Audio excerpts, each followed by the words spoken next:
क्योंकि ना इस एक साल में ना हमने दुनिया को ना एक अलग तरीके से देखा। रेंट की गाड़ियों में भी गए, रिस्कों में भी गए, चिंचिंगों में भी गए, मोटरसाइकिल पे भी। यकीन करो जब हम ले गए हॉस्पिटल पहुंचे तो काफ़ी ज़्यादा तबीयत ख़राब थी। एमरजेंसी में वहाँ पे गए, वहाँ पे इतने ज़्यादा पेशेंट पड़े हुए थे। मेरे पापा को बर्थडे वाले दिन इतना बुरा सरप्राइज़ मिला, इतना बुरा सरप्राइज़ मिला। लाइक जहाँ पे वो जॉब करते थे, जॉब उन्होंने वहाँ से छोड़ दी, या आप कह सकते हो कि उन्होंने वहाँ से निकाल दिया। ये दिन होता है 8 जून 2024, हफ्ते का दिन। जुम्मे की मैं छुट्टी गुजार के हफ्ते वाले दिन सुबह 10:30 बजे जाता हूँ अपनी जॉब पे। लेकिन जैसे ही जॉब पे जाता हूँ 45 मिनट वहाँ पे बैठता हूँ, बैठते साथ ही मुझे घर से फ़ोन आने शुरू हो जाते हैं। मेरा छोटा भाई मुझे कॉल्स करता है। मैं जॉब करता हूँ बेसिकली बेसमेंट के अंदर, तो वहाँ पे सिग्नल नहीं आते। मैं मोबाइल को लेके थोड़ा सा दुकान से बाहर जाता हूँ और अपने भाई की कॉल सुनता हूँ। मुझे कुछ ना कुछ गड़बड़ लगती है। मेरा भाई मुझे फ़ोन पे कहता है कि हमारी जो वालदा है उनकी तबीयत बिल्कुल भी नहीं ठीक है, वो उठ नहीं रही। जैसे ही वो ये लफ्ज़ कहता है ना, मेरा दिल ऐसे ऐसे पंप करने लग जाता है और मैं जल्दी से ना, मतलब आवाज़ भी कट रही होती है। मुझे नहीं समझ लगती कि मेरा भाई मुझे क्या कह रहा है, लेकिन मुझे इतनी समझ लग गई है कि भाई कुछ ना कुछ गड़बड़ हुई है। ये सुनते ही मैं आता हूँ अपने अंदर, दुकान के अंदर आते साथ मैं अपने छोटे बॉस को बताता हूँ कि भाई मेरी अम्मी की काफ़ी ज़्यादा तबीयत ख़राब है, मुझे 1-2 घंटे के लिए जाने दो यहाँ से। तो वो कहते हैं ठीक है आप चले जाओ। मैं जैसे ही दुकान से बाहर निकलता हूँ और हाथ में मेरे फ़ोन होता है और आंसू मेरे निकलने शुरू हो जाते हैं, क्योंकि मुझे काफ़ी ज़्यादा गड़बड़ लगती है। जैसे ही मैं बाज़ार में से गुजर के रिश्के की तरफ जाता हूँ तो मुझे कोई रिश्का नहीं मिलता। खैर मैं काफ़ी ज़्यादा आगे जाता हूँ, एक रिश्के वाला जा रहा होता है। मैं उसको कहता हूँ कि भाई रुक। मैं उसको हाथ दे के उस रिश्के में बैठ जाता हूँ। उसको मैं कहता हूँ काफ़ी ज़्यादा भगा भाई, मुझे बहुत ज़्यादा एमरजेंसी है। ये कह के मैं रिश्के में बैठ जाता हूँ। इतने में ही मेरी सिस्टर की मुझे कॉल आती है, और जैसे ही वो एक मैंने वर्ड सुनता हूँ ना, मतलब आगे मेरा दिल ऐसे ऐसे हो रहा था, और ज़्यादा मेरा दिल ऐसे होता है। तो मेरी सिस्टर मुझे कहती है कि हमारी अम्मी इस दुनिया में नहीं है। ये सुन के मेरे आंसू निकलने लगते हैं और रिश्के वाले को मैं कहता हूँ भगा। रिश्के वाला जल्दी जल्दी भगाता है, वो शीशे में मुझे देखता है और मेरे आंसू टपक रहे होते हैं और काफ़ी ज़्यादा मतलब ऐसी बैड सिचुएशन होती है। ऐसे करते करते मैं पहुंचता हूँ घर। जैसे ही अपने घर की गली में पहुंचता हूँ तो मेरे दोनों भाई घर के बाहर खड़े हुए होते हैं और उनका मुंह ऐसा रोने वाला बना होता है। मैं जैसे ही घर के सैन में इंटर होता हूँ और मैं रोना शुरू कर देता हूँ, ना आगे देखता हूँ ना पीछे देखता हूँ। ऐसे करके मैं इतना रोने लगता हूँ ऊंची ऊंची आवाज़ से। मेरे अब्बू मुझे पकड़ते हैं, और ना जो अपनी माँ का फोत हुआ हुआ चेहरा है वो मुझसे नहीं देखा जाता, क्योंकि काफ़ी ज़्यादा मैं परेशान हो जाता हूँ। लेकिन रुको, यहाँ से आने से पहले ना, यानी कि मेरी मदर की डेथ से पहले जो चीज़ें हुई, मैं चाहता हूँ वो मौत तक का जो सफ़र था ना, वो बहुत ज़्यादा दुखी सफ़र था। पता नहीं दुखी कहूँ या क्या कहूँ, काफ़ी ज़्यादा कुछ सीखने को ही मिला। मैं चाहता हूँ कि एक वो जो पूरी जर्नी है ना, आपको मौत तक की, मेरी वालदा की, आपके साथ मैं ये शेयर करूँ। ये वीडियो ना काफ़ी ज़्यादा सैड होने वाली है, और सैड के साथ ना आपको इस वीडियो में इतना कुछ सीखने को मिलेगा, इतना कुछ सीखने को मिलेगा। छोड़ बातें दो, चाहे आपको थोड़ी सी ये वीडियो बोरिंग लगेगी कि भाई एक ही जगह बैठा हूँ और सारी आपके साथ बातें शेयर कर रहा हूँ, लेकिन ट्रस्ट मी और बिलीव मी, अगर आप ये वीडियो को एंड तक देखोगे ना, आप बहुत कुछ यहाँ से सीख के जाओगे। क्योंकि एक साल, पिछले जो एक साल से हमारे साथ चीज़ें हो रही हैं, 2023 जून से लेके 2024 जून तक जितनी भी चीज़ें हमारे साथ हुई हैं, बुरी से बुरी चीज़, वो मैं आज आपके साथ शेयर करूँगा। क्या क्या हमने इन एक साल में सीखा, लोगों का कैसा बर्ताव था, हॉस्पिटल्स की लाइफ, और आपको इतना कुछ मैं सिखाऊंगा ना, मैं कह रहा मतलब एंड ही हो जाएगी। इसलिए आपने इस वीडियो को मेरे लिए नहीं, मेरी वालदा के लिए नहीं कि मैं उनकी स्टोरी आपके साथ शेयर करूंगा, सिर्फ इसलिए ना देखना, बल्कि इसलिए देखना कि भाई आपको भी शायद कुछ ना कुछ सीखने को मिले। क्योंकि हर बंदा इस वक्त अपनी ज़िंदगी इंजॉय कर रहा है। आज आपको मैं ऐसी चीज़ें बताऊंगा ना, मैं ये नहीं कह रहा कि ज़िंदगी इंजॉय करना ठीक बात नहीं है। आज की वीडियो के बाद ना, अगर आपने इसको एंड तक देख लिया, मैं कह रहा हूँ आप जो फजूल काम करते हो ना, वो आप करना छोड़ दोगे और सिर्फ अपना काम करोगे। क्योंकि ना इस एक साल में ना हमने दुनिया को ना एक अलग तरीके से देखा। आप दुनिया को किसी एक अलग तरीके से देखते हो, हमने दुनिया को एक अलग तरीके से देखा। तो यार ज़्यादा बातें नहीं करेंगे, पॉइंट शुरू करेंगे। मैंने इस वीडियो में ना काफ़ी ज़्यादा मेहनत की है। अपना ये मोबाइल है, इसके अंदर मैंने पूरा स्क्रिप्ट लिखा है। हालांकि मेरी वालदा को फोत हुए तकरीबन 16 दिन हो गए हैं। वीडियो मैं तीसरे चौथे दिन भी बना सकता था, वो मसला नहीं था, लेकिन मैंने कहा यार नहीं, टोटल सारी चीज़ें लिखूंगा। जो जो हमारे साथ चीज़ें हुई वो मैंने एक एक चीज़ को याद करके स्क्रिप्ट बना के प्रॉपर वीडियो को सोच के बना रहा हूँ। तो मेहनत बहुत ज़्यादा लग रही है, इसलिए वीडियो का एंड तक देखना। तो भाई ये सारी मुश्किलात शुरू होती हैं जून 2023 से। अब जून 2024 है, जून 2023 से तकरीबन एक साल पहले ना सब कुछ, यानी कि 2023 से पहले सब कुछ A1 चलता था। लाइक इतना भी अच्छा नहीं चलता था, लेकिन हाँ अल्लाह का बहुत एहसान था, कोई बीमारी नहीं थी, कोई कुछ भी नहीं था और ज़िंदगी बहुत ज़्यादा अच्छी चलती थी। लेकिन जैसे जून का महीना आया ना, कुछ हमारे साथ ऐसी चीज़ें हुई, मतलब हमें खुद को भी नहीं पता था कि ये चीज़ें हमारे साथ होंगी। हुआ ये कि मेरी वालदा की अचानक तबीयत ख़राब हुई, जैसे मतलब बुखार और आम ऐसी चीज़ें होती हैं। तो मेरे भाई हम हॉस्पिटल में लेके गए। मेरे अबू उस दिन मतलब टूर पे गए हुए थे, 3 दिन के टूर किसी दूसरे सिटी गए हुए थे। तो हमने सोचा कि भाई हमारी वालदा की वैसे ही तबीयत ख़राब हो रही है, हम सारे भाई मिल के हॉस्पिटल ले गए। जैसे ही हॉस्पिटल ले गए वहाँ पे चेक कराया तो उन्होंने कहा थोड़ा बहुत मसला है, ठीक है, ठीक हो जाएंगी। जैसे ही दवाई लेके घर आए, फिर उसके 2 दिन बाद मेरे अबू भी घर आ गए और फिर तबीयत ख़राब होने लग गई। हमें फिर नहीं समझ आई, हमने कहा पता नहीं क्या होया होएगा, मतलब थोड़ी बहुत फिर तबीयत ख़राब हो गई। ऐसे करते करते हम 3-4 बार हॉस्पिटल ले के गए, लेकिन ना भाई कुछ बड़ा ही सीन था। हमें नहीं पता था, हमारे वहमो गुमान में भी नहीं था कि कितनी बड़ी बीमारी या कितनी बड़ी चीज़ हमें अभी पता लगेगी। हम ऐसे ही जाते रहे। फिर ऐसे करते करते तकरीबन 1 महीना गुजर गया। 1 महीने के बाद ना मेरे पापा ना एक बड़े जो स्पेशलिस्ट होता है ना प्राइवेट हॉस्पिटल में मेरी मदर को लेके गए जब तबीयत ज़्यादा ख़राब होगी। वहाँ जाकर डॉक्टर को चेक कराया तो एक बड़ा डॉक्टर था, तो उसने बताया कि भाई आपकी वाइफ के गुर्दे फेल है। ये सुन के मेरे पापा के पैर से ज़मीन निकल गई और मेरे पापा ने आके हमें घर में जब ये चीज़ बताई ना, मतलब हमारे लिए ऐसी थी कि यार गुर्दे क्या फेल हो गए, मतलब हम समझ रहे थे पता नहीं क्या। हम इतना सा कुछ बुरा सोच रहे थे, लेकिन वो काफ़ी कुछ था। अब हुआ ये कि ट्रीटमेंट शुरू हो गया, 2 महीने गुजरे, 3 महीने गुजरे। उस डॉक्टर ने कहा था कि भाई जब डायलिसिस आप मतलब गुर्दे जब आप वाश करवाओगे ना, जब ही आपकी वाइफ की ज़िंदगी है या जब ही हमारी वालदा की ज़िंदगी है। तो हमने सोचा कि यार हाँ ठीक है, ठीक कह रहे हैं, चलो यार गुर्दे वाश करवा लेते हैं। अब गुर्दे वाश करवाने के लिए ना यहाँ पे नाली लगती है, यहाँ पे लगती है, उसको कहते हैं DL। तो DL मेरे पापा ने यहाँ पे लगवाई। तकरीबन जब पहली बार तबीयत ख़राब हुई, हम प्राइवेट हॉस्पिटल में रुके, पूरे 2 से 3 दिन रुके। एक AC वाला हमने रूम लिया। उस 2-3 दिनों में मुझे पता है 50 से 60 हज़ार रुपये ख़र्चा आया था। मतलब एक एक चीज़ें वो जहन में याद है। अभी तो ये कोई ख़र्चा नहीं है, मैं आपको इस वीडियो में सारे खर्चे और सारी चीज़ें आपको बताऊंगा, इसलिए एंड तक देखना आपने। तो भाई ऐसे करते करते जून का महीना गुजरा, फिर जुलाई आ गई और फिर आ गया अगस्त। 10 अगस्त को मेरे पापा की होती है बर्थडे। मेरे पापा को बर्थडे वाले दिन इतना बुरा सरप्राइज़ मिला, इतना बुरा सरप्राइज़ मिला। लाइक जहाँ पे वो जॉब करते थे, जॉब उन्होंने वहाँ से छोड़ दी, या आप कह सकते हो कि उन्होंने वहाँ से निकाल दिया। क्यों निकाला? क्योंकि भाई मेरे पापा अब टूर वगैरह मतलब करते हैं, मार्केटिंग का उनका काम है। तो वहाँ पे अब मार्केटिंग करें, मतलब काम करें या वो करें, मतलब मेरी वालदा की मतलब हॉस्पिटल में लेके जाएं। तो मेरे अबू ने क्या करा, मेरे अबू ने वो वाली जॉब को कहा चलो ठीक है तुमने मुझे निकाल दिया, खैर है, लेकिन मैं अपनी बीवी की खिदमत करूँगा। मेरे पापा ने जॉब को परे करके अगस्त के महीने में फुल मेरे अबू स्टार्ट हो गए मेरी अम्मी की खिदमत करने।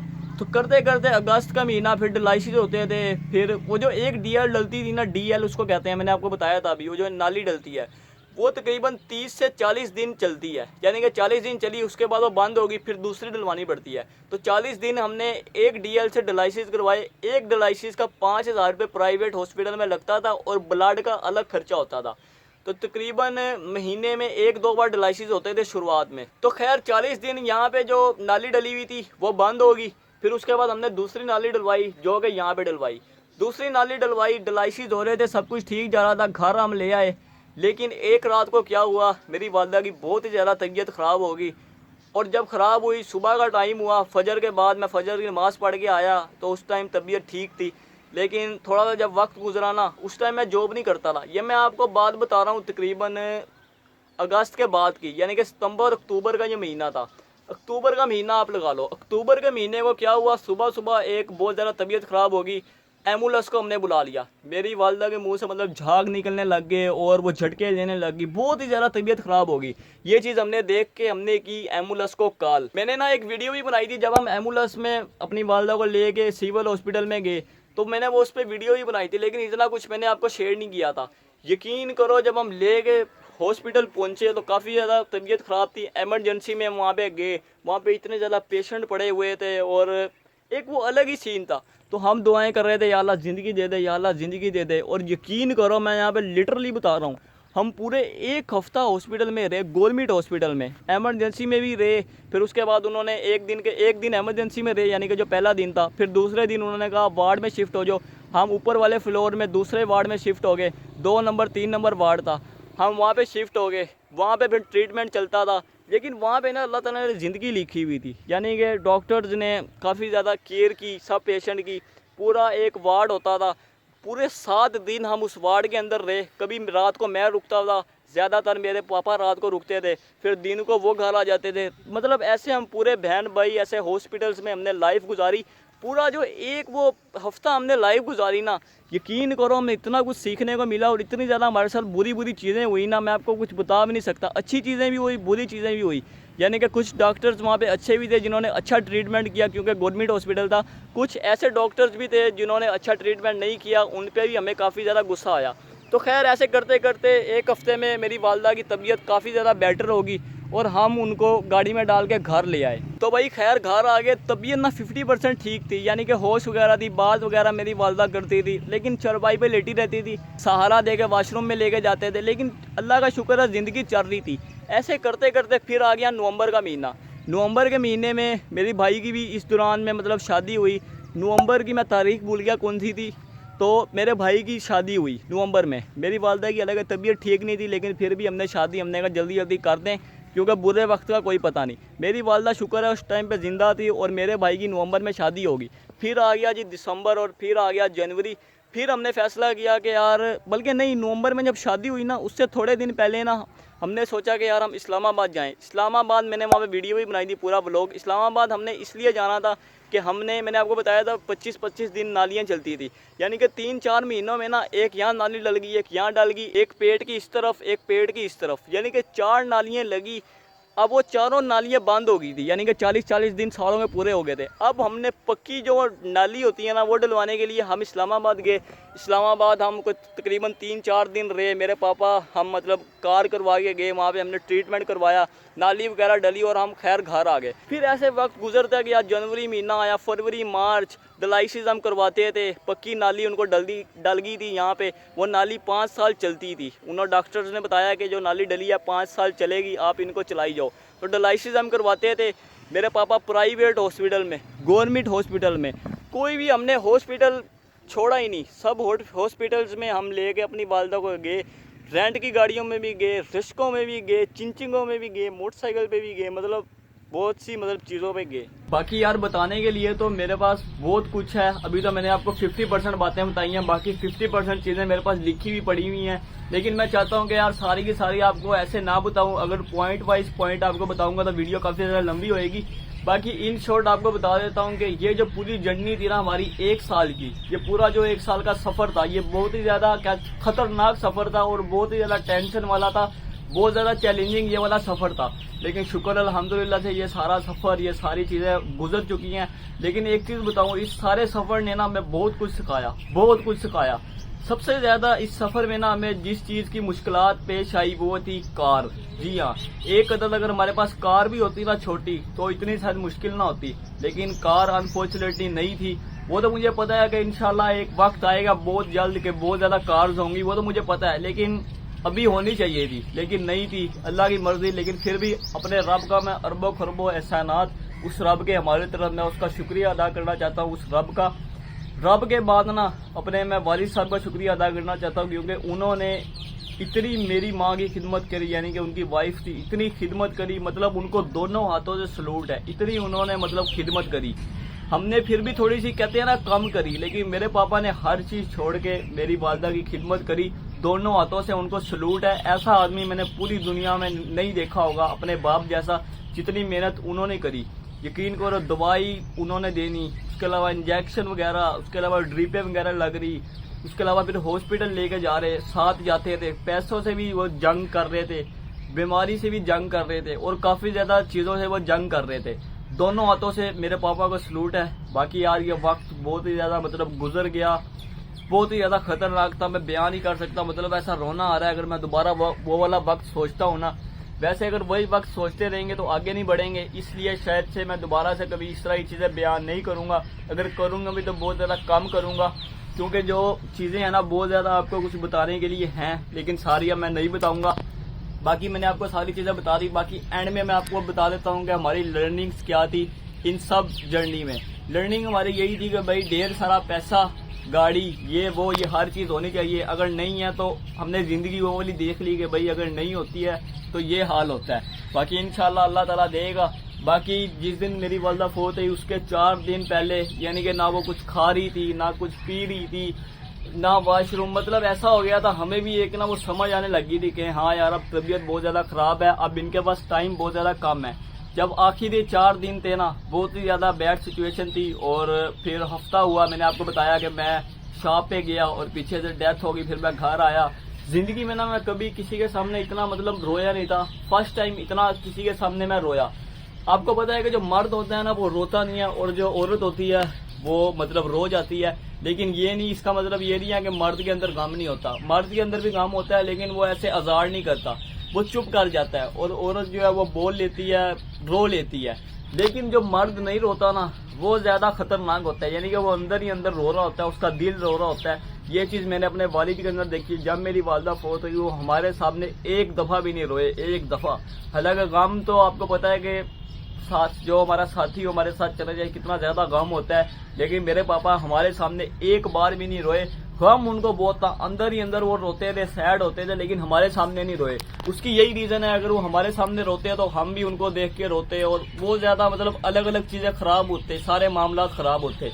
मेरे पापा को दिल से सलूट है। बाकी यार हाँ, एक चीज आपको और बता दूं, जिन लोगों ने हमारा साथ नहीं दिया, चाहे वो डॉक्टर्स हैं, चाहे वो रिश्तेदार हैं, वो सारे एक एक बंदा मुझे याद है, एक एक वो चीज ना कहते हैं मुझे याद है। इंशाल्लाह मेरी जिंदगी रही ना, मैं बदला लूंगा। क्योंकि जो मेरे वालिद साहब हैं, मैंने उनको कहा था कि एक एक बंदे से बदला लेंगे। उन्होंने कहा था कि नहीं यार, जिन्होंने हमारे साथ करी अल्लाह उनसे बदला लेगा। हाँ वैसे तो अल्लाह ताला लेगा, लेकिन मैं यहाँ पे बैठ के ये कमिटमेंट कर रहा हूँ, इंशाल्लाह जिस दिन मेरे पास पावर होएगी, पैसा होएगा, चीजें होएंगी, इंशाल्लाह जिन जिन लोगों ने बुरा किया उनको उनकी जो सजा है ना वो मैं दिला के रहूंगा। अगर सजा मैं ना दे पाया उनको सामने लेके आऊंगा। लाइक एक हमारे हॉस्पिटल है यहाँ पे, सिविल हॉस्पिटल हमारे सिटी में काफी बड़ा है। वहाँ का जो डायलिसिस यूनिट है, वहाँ के लोग बहुत ज्यादा खराब है, स्टाफ बहुत ज्यादा खराब है, बहुत ज्यादा लोगों को तंग करते हैं। मेरी ये सोच है कि इंशाल्लाह मैं जल्द एक्शन कैमरा एक ले लूंगा छोटा सा, पूरी एक वीडियो बनाऊंगा और फुल उनको एक्सपोज करूंगा, चाहे मेरी जान चली जाए, मुझे कोई परवाह नहीं है। लेकिन एक बात जो उन्होंने हमारे साथ की, जो जो बुरी चीजें हमारे साथ उन्होंने की, मतलब हम मजबूरी में थे, कहते हैं ना कि मजबूर बंदे को और ज्यादा मारना, उन्होंने हमारे साथ ये करा। बाकी यार ये वीडियो लंबी हो रही है, मुझे पता है कि बहुत से लोग तो चले भी गए होंगे इस वीडियो को छोड़ के, बहुत ही कम लोग इस वीडियो को देख रहे होंगे।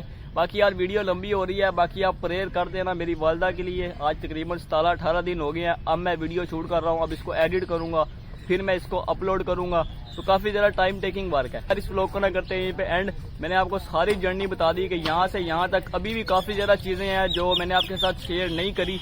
बाकी इंशाल्लाह करते रहेंगे। बाकी यार मैं ना मतलब कल फ्राइडे था, ये कल वाली वीडियो को कंटिन्यू कर रहा हूँ, यानी कि अपने मतलब रोटी खाने निकला था, जॉब पे था, मैंने कहा जाकर जो थोड़ी सी वीडियो वो भी शूट करेंगे। बाकी इस व्लॉग को ना करते हैं एंड। होप करते हैं आज को लोग आपको पसंद आया होगा। अगर पसंद आया तो इस व्लॉग को लाजमी लाइक करें, साथ शेयर करें, चैनल को सब्सक्राइब, बाकी कमेंट में बताएं वीडियो में क्या अच्छा लगा क्या बुरा लगा। मिलते हैं ऐसी किसी बढ़िया से व्लॉग में, जब तक इजाजत दीजिए। अल्लाह हाफिज़, bye bye, tata and love you.